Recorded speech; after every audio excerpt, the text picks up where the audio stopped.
자, 안녕. 자, 오늘은 시민에 대한 국가의 의무 한번 정리해 볼게요. 자, 국가의 의무. 자, 국가는 어떤 역할을 해야 될까? 이와 관련돼 가지고 교과서에서는 서양 사상가 한 명, 그다음에 맹자, 그다음에 동양 한 명, 그다음에 서양 사상가 한 명이 나오는데, 자, 맹자 한번 정리를 하자면, 맹자는 유교, 불교, 도가 중에서 뭐죠? 그렇지, 유교죠. 그죠? 자, 유교에서는 어떻게 살라 그래? 그렇지, 도덕적으로 살라고 하죠. 그죠? 왜 도덕적으로 살라고 하지? 그지? 하늘이 이 도덕성을 주셨잖아, 그지? 자, 유교에서 하늘은 굉장히 중요한 존재입니다. 그지? 인간에게 도덕성을 주고 도덕적으로 사는지 안 사는지 관리 감독하는 존재거든. 자, 관리 감독하는 것을 주제라고 표현을 합니다. 다시, 자, 인간들이 도덕적으로 사는지 안 사는지 항상 관심을 갖고 바라보는 존재를 이렇게 한마디로 그냥 도덕신입니다. 도덕신. 그래서 이 하늘을 신으로서 여겼는데 마찬가지로 국가 권위와 관련돼 가지고 통치자가 가지고 있는 통치권은 누구로부터 받은 거야? 그렇지, 하늘로부터 부여받다. 그래서 통치권은 천명이라고 표현을 하잖아, 그지? 그 다음에 맹자 같은 경우에는 우리가 한번 정리를 해봐야 될 게 뭐냐면, 그치, 인간을 선하다고 봤어, 악하다고 봤어, 그지? 선설이죠. 인간은 하늘이 주신 도덕적인 본성을 지니고 있다. 이것을 뭐라고 하죠? 구체적으로 인의 예지라고 표현을 하죠. 그죠? 인의 예지, 사덕. 그죠? 그 다음에 민본주의, 그 다음에 민본주의 입장이 뭡니까? 그렇지, 백성을 근본으로 삼고 백성을 위하는 정치를 하고 백성을 가장 귀하게 여기는 정치를 하라고 얘기를 하면서 민본주의를 얘기하면서, 이 민본주의를 실현하지 않는 그런 아주 왕 노릇을 하지 못하는 그런 왕은 그냥 왕이 아니라 그냥 보통 사람이다 라고 얘기를 하거든. 그래서 그런 사상가들은 민본주의적인 민본주의 근거해서, 그렇지, 왕 자리를 쫓아내야 된다. 그러니까 왕조를 바꿔야 된다. 자, 왕조를 바꿔야 된다. 역성이라고 하거든. 예전에는 왕의 성씨를 개성해서 이렇게 후대 이렇게 개성하죠. 왕위를 개성하죠. 그러니까 왕조를 바꿔야 된다라고 여기서 역성혁명을 주장을 합니다. 그죠? 여기까지 한번 여러분들이 정리를 해야 되고, 그 다음에 백성을 어떻게 다스려야 될 것인가. 그래서 경제적으로 안정시켜줘야 된다. 경제적으로 안정된 삶을 보장해야 된다. 이렇게 얘기하면서, 그렇지, 항산이 있어야지 항심이 있다. 이런 표현을 하잖아요. 그죠?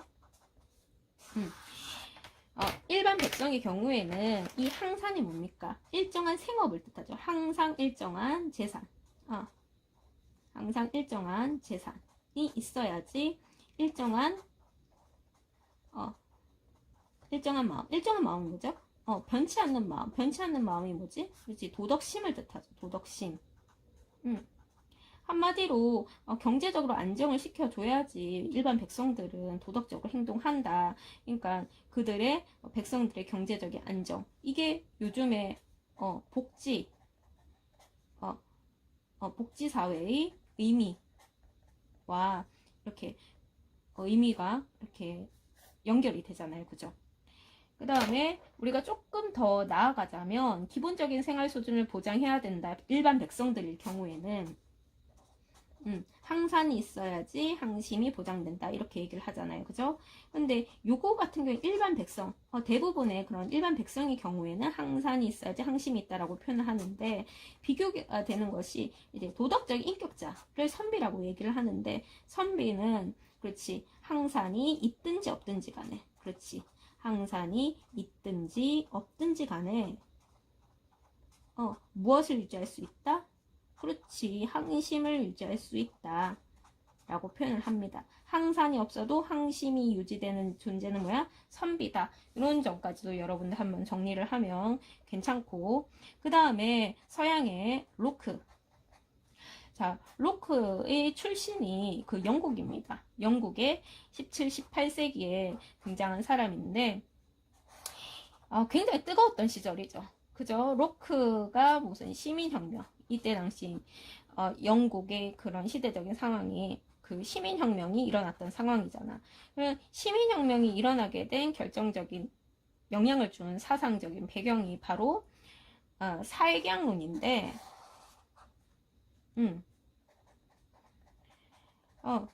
국가 권위 정리할 때 얘기를 했지만, 로크 같은 경우에는 어떤 입장? 사회는 계약을 통해서 인위적으로 만들어진 것이다. 이걸 뭐라고 얘기하죠? 그렇지, 사회계약설이지. 그지? 국가의 권위는 어떻게 해서 생겨난 것이다. 무엇을 근거로 삼아서 형성된 것이다. 그렇지, 개인의 동의, 개인의 동의. 즉, 동의를 뭐라고 합니까? 그렇지, 약속. 나의 권리를 보장하기 위해서 사회 만들 거야. 근데 사회는 왜 필요한 거야? 그렇지, 우리의 권리를 보장하기 위해서 필요한 것이야. 이렇게 얘기를 하는 거지. 그런데 이때 얘기하는 그 개인의 동의에는 크게 두 가지 측면이 있습니다. 자, 첫 번째는 뭐냐면, 내가 이 나라에 살겠어. 자, 이걸 명시적 동의라고 합니다. 명시적으로 밝힌다라는 거지. 내가 이 나라에 살겠어. 그렇지. 그리고 이 나라의 통치권자의 명령을 내가 지키겠어. 이렇게 명시적으로 동의할 경우에는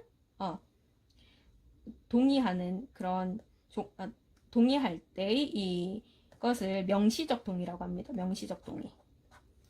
그 다음에 또 여러분들 그 대한민국 사람이잖아요. 대한민국에서 살겠어. 그 다음에 대한민국의 정부의 명령을 내가 따르겠어 하고 사는 사람이 있나? 그지? 이런 경우에는 보통 여러분들 귀하거나 그럴 때 특수적인 상황에서 명시적인 동의를 하는 경우가 있지만, 대다수의 사람들은 아마 이런 동의를 한다라는 거지. 자, 묵시적인 동의라고 표현합니다. 묵시적인. 자, 이거를 암묵적이라고도 표현하는데, 이거는 뭘 보고 이런 동의를 했다라는 것을 우리가 알 수가 있을까? 이 땅에 우리가 영토 내에 일정 기간 동안 우리가 존재한다는 거. 이 영토를 향유하고, 그 다음에 영토를 소유하고, 그렇지? 땅을 뭐 소유하거나 아니면 이 땅에 있는 것들을 누리거나, 누리는 것을 향유라고 하잖아. 이런 것으로 봤을 때는 묵시적으로 이거로 동의했다라고 보는 거지. 그래서 로크 같은 경우에는 동의의 종류를 두 가지 종류로 구분했다라는 거 여러분들 정리를 해야 되고, 그러면 국가에 해야 될 역할은 뭡니까, 여러분들? 그렇지. 시민들이 왜 국가를 만들었지? 그렇지. 자신들이 가지고 있는 천부적인 인권, 즉 자연적으로 부여받은 그런 권리, 천부인권을 국가를 통해서 보장받기 위해서 국가를 일부러 만든 거잖아. 그지? 일부러 만든 거잖아. 그러니까 시민의 권리를 보장하는 것이 국가의 의무다라고 보는 거죠. 그죠? 여긴 대표적으로 뭐 생명권, 그 다음에 자유권. 로크 같은 경우에는 특히 어떤 권리를 주장했냐면, 특이하게도 재산에 대한 권리, 재산권도 기본적으로 인정받아야 될 권리라고 표현을 하는 거거든요. 자, 그러면 일단은 오늘 국가, 시민에 대한 국가의 의무, 동양, 맹자, 로크 한번 정리를 해봤습니다. 자, 이상입니다.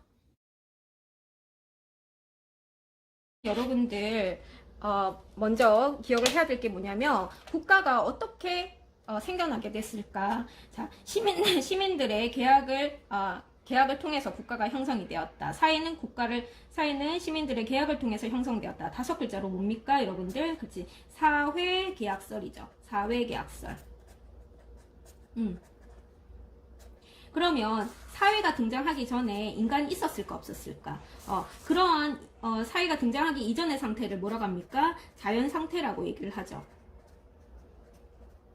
자연 상태에 인간이 있어. 그러면 인간들이 따라야 되는, 자연적으로 자연 상태에서 따라야 되는 법을 뭐라고 얘기합니까? 자연법이라고 얘기를 하죠. 그 다음에 자연법에 근거 삼아서 인간들은 자연 상태에서 어떠한 권리를 가지고 있습니까? 이걸 천부인권이라고도 표현을 하는데, 자연 상태에서 인간들이 무제한으로 누릴 수 있는 천부인권을 자연권이라고 합니다. 다시 국가 이전의 상태에서 자연 상태라고, 자연 상태에서 사람들이 따라야 되는 법을 자연법이라고 하고, 자연법에 근거 삼아서 인간들이 천부적으로 가지고 있는 인권을 자연권이라고 하고, 대표적으로 생명권, 자유권, 그 다음에 재산에 대한 권리 를 얘기를 하는데, 오늘은 사회계약설 중에서 로크의 입장을 얘기를 하는 거죠. 그러니까 모든 사회계약설이 자연법에, 특히 자연법이나 자연권에 대해서 이렇게 정의 내리는 것은 아닙니다, 여러분들. 그거는 한번 그냥 알아두세요. 그냥 기억을 해두세요. 그래서 아무튼지 간에 사회는 왜 존재하게 될까? 그치? 사람들의 권리를 보호하기 위해서 존재하는 것이다, 이런 논리잖아, 그치? 다시, 그러면 국가의 의무는 뭡니까? 개인들의 권리를 보호하는 것이 의무이고, 만약에 개인들의 권리를 보호하지 못하는 그런 사회라면 시민들은 어떻게 저항할 수 있다라고 얘기합니다. 일단은 뭐 계약을 맺었으니까 끝까지 그 사회가, 국가가 국가 노릇을 하든지 못하든지 간에 무조건 지켜, 이게 아니라 저항할 수 있다라는 거지. 국가가 시민들의 권리를 보호하지 못하면 저항할 수 있다라는 게 굉장히 중요한 포인트입니다, 여러분들. 아무튼지 간에 사회계약설은 뭐다? 사회의 그런 형성하는 이유는 우리가 가지고 있는 자연권을, 그렇지, 보호하기 위한 것이다 라고 얘기를 하는 겁니다. 그래서 계약을 통해서 만들어졌다. 그 다음에 동의한다. 동의를 통해서, 동의했기 때문에 국가를 형성하게 되었다라는 것이 포인트인데, 여러분들 보면 여기에서 여러분들 교과서 101쪽 한번 볼게요. 자, 보입니까? 자, 여기에 굉장히 로크의 사상과 맹자의 사상은 여러분들 많이 들어왔으니까 익숙한데, 이게 문장 자체가 굉장히 어렵습니다, 여러분들. 이거 한번 선생님 읽어볼게요. 사람들은 사회에 들어갈 때 그들이 자연 상태에 가졌던 평등, 자유, 집행권을 사회가 요구한, 여러분들 이해가 됩니까, 지금? 자, 한번 잘 보세요. 평등, 자유, 집행권을 사회가 요구하는 바에 따라서 입법부가 처리할 수 있도록 사회의 수중에 양도한다. 이게 무슨 말이냐면, 자, 사회가 생겨나기 이전의 상태를 어떤 상태라고 해? 그렇지, 자연 상태라고 하지. 자연 상태에서 인간이 가지고 있었던 권리를 뭐라고 합니까? 그렇지, 자유와 평등이지. 그리고 무제한으로 자유로울 권리, 평등할 권리를 가지고 있다라는 거야. 그런데 국가 안에서도 이렇게 자신의 자유라든지 아니면 평등을 무제한으로 뭐 행사해야 될까? 안 되겠지. 자연 상태처럼 그렇게 자신들의 자유권이라든지 평등권을 무제한으로 누린다면은 굉장히 사회가 무질서해질 거 아니야, 그지? 그렇기 때문에 자유, 평등, 집행권에 대한 권한을 누구에게 양도한다? 그렇지, 국가에게 양도한다라는 거지. 양도한다라는 거지. 그런데 양도했지만 만약에 국가가 제 역할을 못한다면 어떻게 해야 돼? 그렇지, 계속 읽어볼게요. 그것은 오직 모든 사람이 그 자신, 그의 자유 및 그의 재산을 더욱 잘 보존하려고 하는 의도에서 행해지는 것이다. 그러니까 왜 양도할까? 무제한으로 자유를 집행할 수 있는 권한이 있긴 하지만, 자연 상태에서는 그들의 갈등, 사람들 간의 갈등을 중재할 수 있는 공통의 권한이 없기 때문에 항상 갈등을 빚게 되고 항상 불안에 떨게 되잖아. 그렇기 때문에 이러한 자신들의 기본적인 권한, 자연권을 처리할 수 있고 집행할 수 있는 권한을 누구에게 양도한다? 계약을 통해서 국가에게 양도한다라는 거지.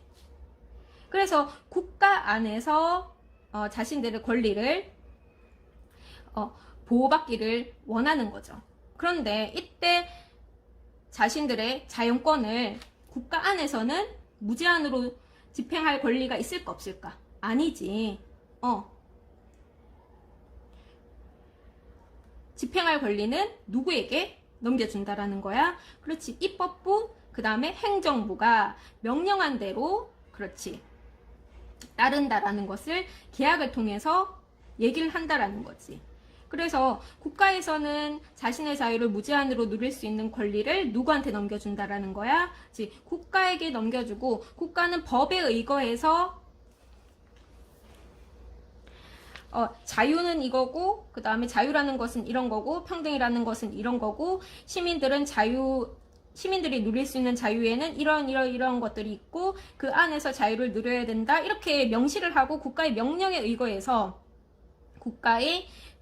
국가가 요구하는 바에 따라서, 다시 한번 읽어볼게요. 두 번째 줄. 사회가 요구하는 바에 따라서 입법부가 처리할 수 있도록 사회에 자신들의 자유권, 평등권, 집행권을 양도한다라는 거지.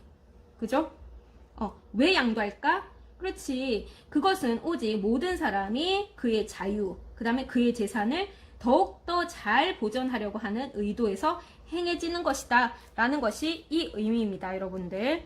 그 다음에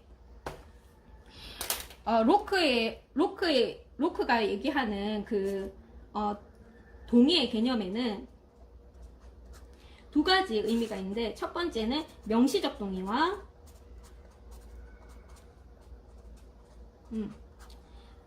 명시적으로 명확하게 자신의 의사를 밝히는 거죠. 의사를 명확하게 겉으로 밝히는 것.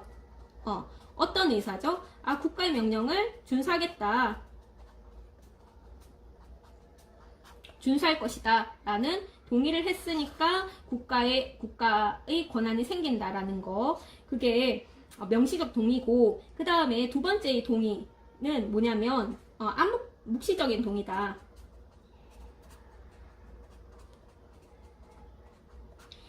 혹은 이걸 암묵적 동의라고도 표현을 하거든요. 암묵적 동의. 암묵적으로 동의했다. 암묵적으로 동의했는지 안 했는지의 판단 기준은 무엇으로 삼냐면, 영토의 일부를 소유하거나, 영토에 나는 것을 누린다면 향유라고 표현을 합니다. 누린다. 누리고 있다면 그것은 묵시적으로 동의했다라고 본다라는 거지. 그죠? 요런 점도 한번 정리를 요거는 이 동의의 종류와 관련돼서는 한번 교과서에는 없는 내용이긴 하지만 요 내용도 한번 정리를 꼭 하세요.